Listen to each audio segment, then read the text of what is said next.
Chers amis, bonjour. Nous sommes le mardi 13 juillet 2021. Il est presque 9 heures. Quelques news de l'Arménie, de l'Artsakh et de la diaspora arménienne. Tout d'abord, diaspora arménienne, donc à Istanbul, donc dans le quartier de Kadikoy, l'église Sulp Takavol, donc Saint-Roi, de Kadikoy, l'église arménienne. Donc sur les murs de l'église arménienne, donc au-dessus d'une croix, quelques Turcs, un petit peu sans doute éméchés, faisaient donc la danse autour de la croix, comme un défi à la religion, défi aux chrétiens, défi aux Arméniens. Voilà, face à une foule qui était présente dans la rue à Istanbul justement. Ça a été filmé. La vidéo a été mise sur des sites russes. Et sur le lendemain, donc 3 personnes ont été arrêtées par les autorités, par la police d'Istanbul. Mais comment dirais-je, qui a fait donc au niveau du ministère de la Justice a fait un communiqué en disant que les religions, les mosquées, les églises, les synagogues sont des lieux saints qu'il ne faut pas du tout, comment dirais-je, toucher parce que c'est tout simplement la dignité humaine et puis le droit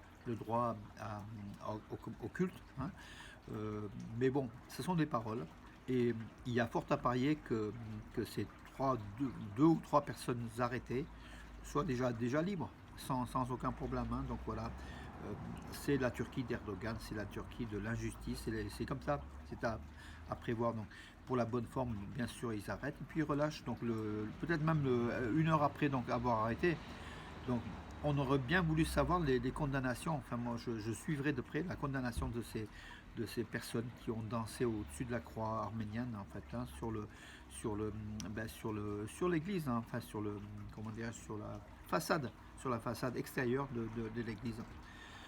Voilà donc pour un petit fait divers, mais bon, qui traduit aussi donc le quotidien en Turquie. Voilà. Une centaine de fidèles arméniens, donc une cinquantaine donc du côté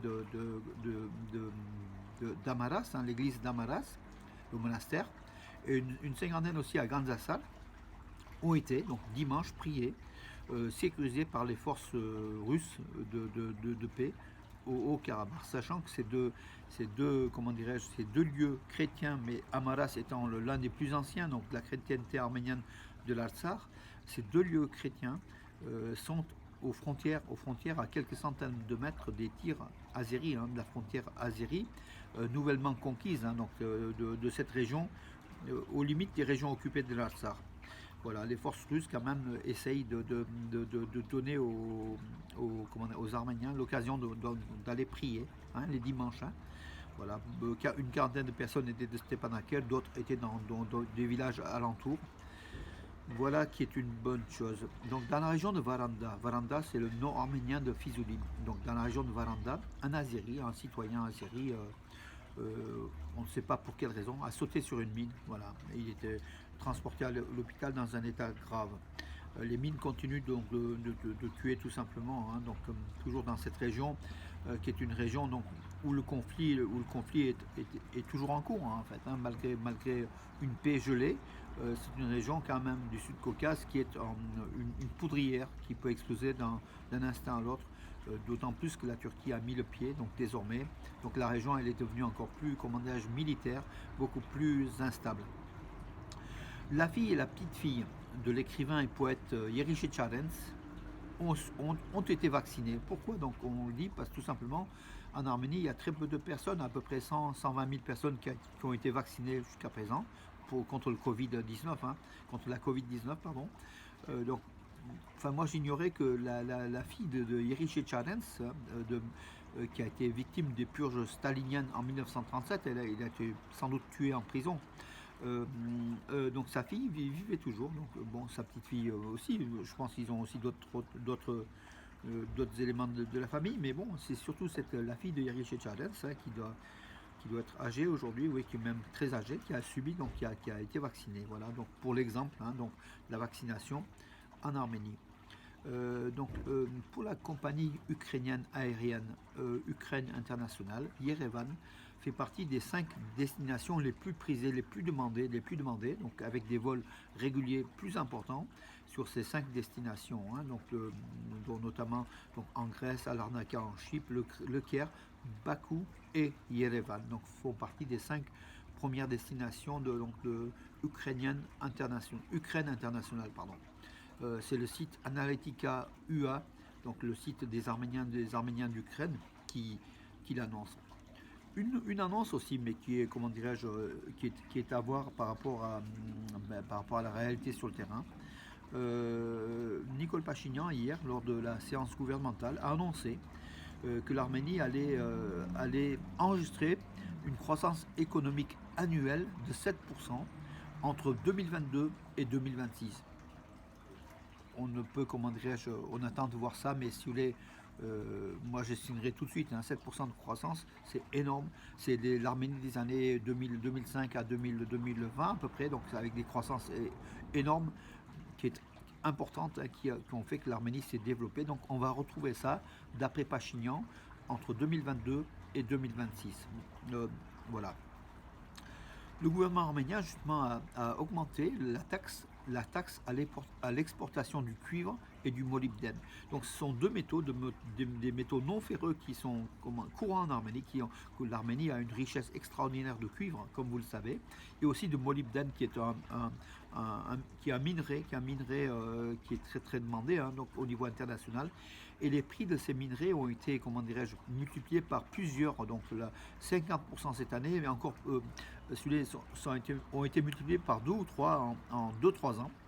Et l'Arménie donc désire aussi, par rapport à ces exportateurs qui font des bénéfices extraordinaires, hein, désire donc augmenter la taxe de douanière, ce qui est normal. L'Arménie, où en fait hier, donc Eduardo Urnekian, le milliardaire arméno-argentin, propriétaire de l'aéroport arménien Zvatnos Armenia et de Gümrü, de l'aéroport de Shilak Gümrü en Arménie, et puis propriétaire d'une cinquantaine d'autres aéroports internationaux, hein, c'est un multimilliardaire, Eduardo Urnekian. C'est aussi un philanthrope, hein, qui aide l'Arménie énormément et qui a été aussi qui a reçu le titre de héros de l'Arménie, donc ce qui est très très très rare. Eduardo Urnekian a rencontré hier Nicole Pachinian, donc il a salué pour l'élection, en fait, de l'arrivée en tête du groupe de Pachinian, qui va reprendre le poste de Premier ministre dans quelques jours. Il a aussi salué donc cette Arménie qui combat, qui lutte, qui se développe. Nicole Pachinian a aussi remercié donc le soutien de cet homme important, de cet Arménien de la diaspora, un investisseur, hein, qui est très très important, qui a aussi annoncé que son groupe investira encore davantage en Arménie.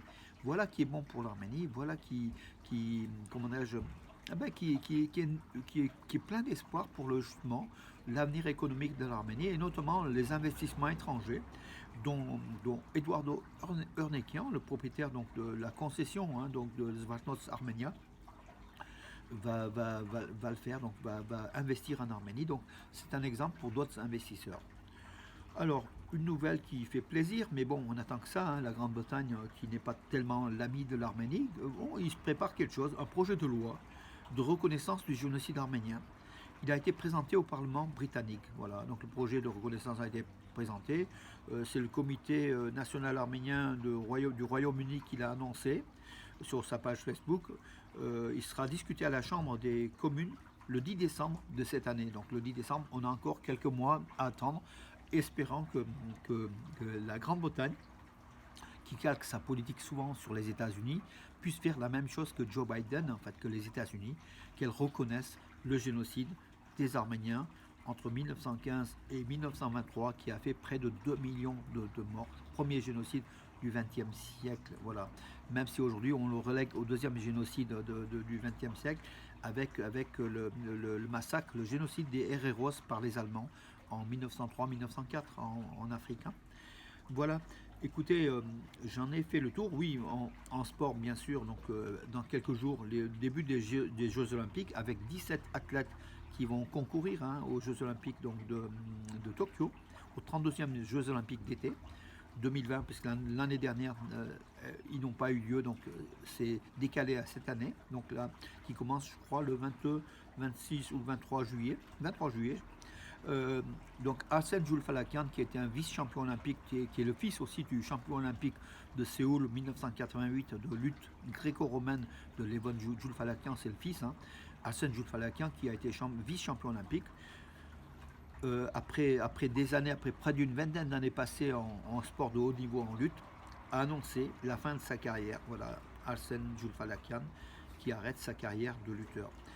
Voilà mes amis, en tout cas il y a de la relève en Arménie, plus en lutte libre qu'en lutte gréco-romaine. Quoique en lutte gréco-romaine, nous avons Artur Alexanian, notre champion olympique de Rio 2016, qui va essayer de défendre son titre cette année, en espérant qu'on ait un titre encore de olympique, un ou deux titres olympiques. C'est ce qu'on attend de l'Arménie. On prie, hein, parce que bon, c'est pas hyper important, mais c'est quand même important pour notre honneur, pour notre la vision de l'Arménie, la médiatisation du sport arménien international, quoi, donc dans le monde. Voilà mes amis pour aujourd'hui, j'en ai terminé. Je vous donne rendez-vous à demain et puis bonne journée de mardi, mes amis.